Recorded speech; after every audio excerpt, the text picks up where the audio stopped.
Hello, people of the internet. It's me again, Will.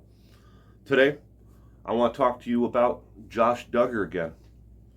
The story is not over when it comes to Josh Duggar, and so many people want to believe that the story has ended at the point where Josh Duggar was convicted of his possession, and receiving of child pornography, that he's now been sent off to federal prison. That the story ends there. Well, ladies and gentlemen, it hasn't. And it shouldn't. Because we need to unpack the entire story. We need to go back and find out, when did the actual first event with Josh Duggar take place? Who knew about it? How did they know about it? And did anyone cover up for him this entire time? All the way up to the point where he was actually caught with possession and receiving of child pornography. So first, let's take a look at TLC, the actual movie channel that on the internet and on cable that produced the show 19 Kids and Counting On. When did they know, and did they cover up the knowledge that they had to continue to make the show, to transition the show away from Josh Duggar to make Counting On? When did they know? Who told them? And what information did TLC have? Let's start with that.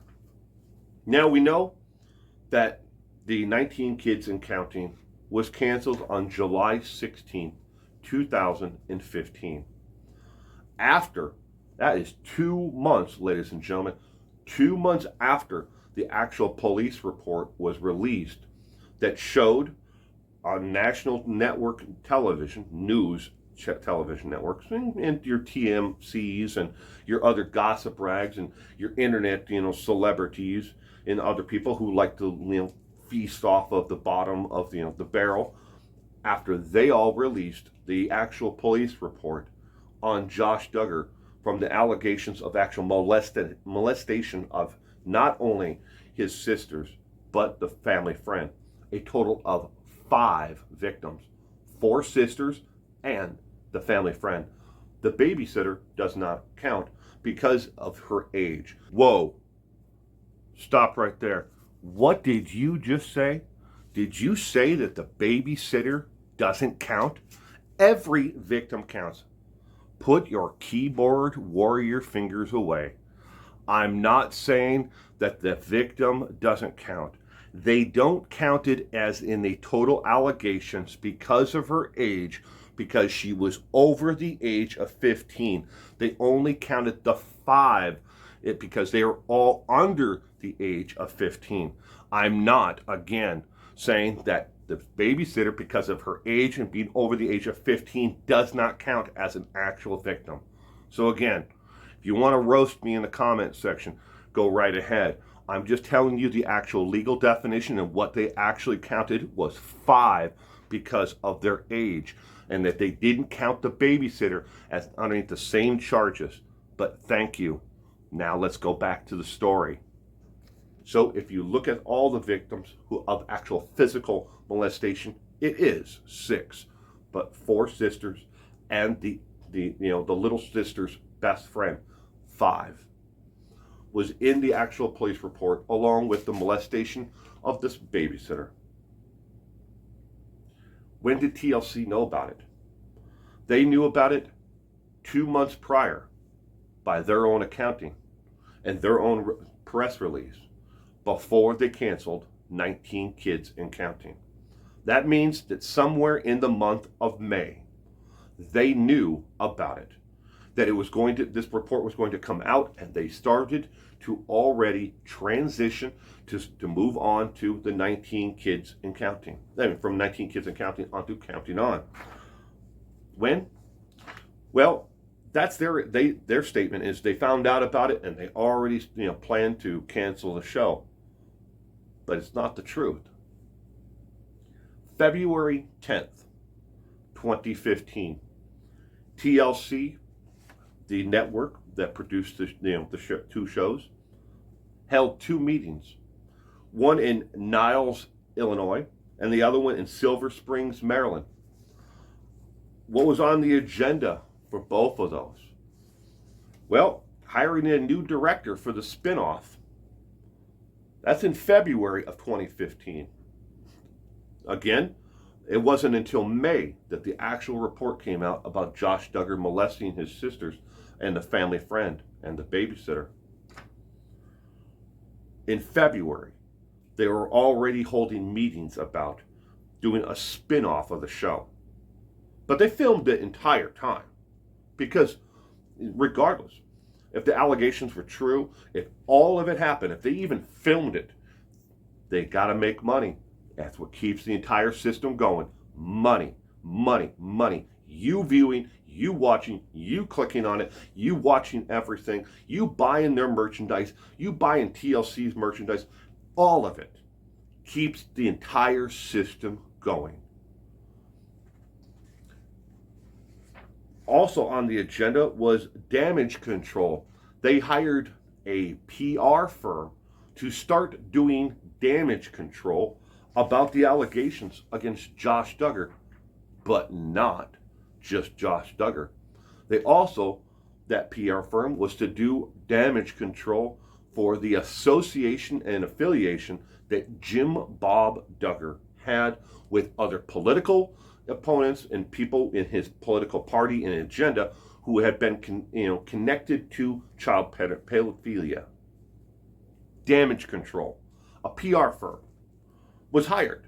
That's in February 10th. That means they started to talk about damage control and hiring a PR firm to actually start spinning this in such a way that they could still continue to make money. Yeah.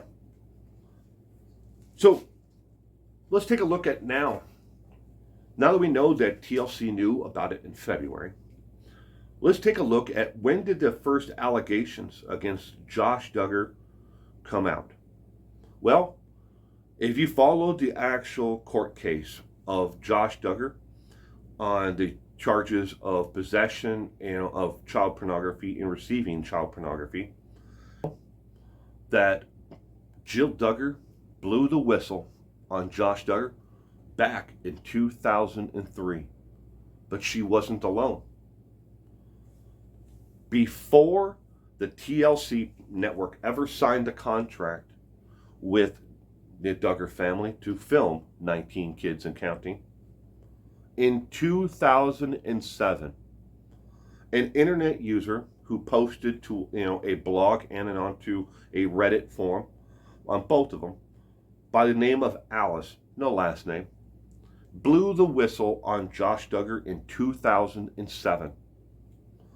Subsequent people who have their posts have since been deleted in 2006 and 2009 also posted allegations against Jim Bob, the church, and Josh. Now this is confusing, so let's follow along here, see if this makes sense. 2003, Jill made the allegations to her family, and to the church about Josh Duggar and what he was doing in his sick, twisted mind. Okay, that's 2003. Fast forward 4 more years to 2007. Someone on the internet who is anonymous and who goes by the name of only Alice.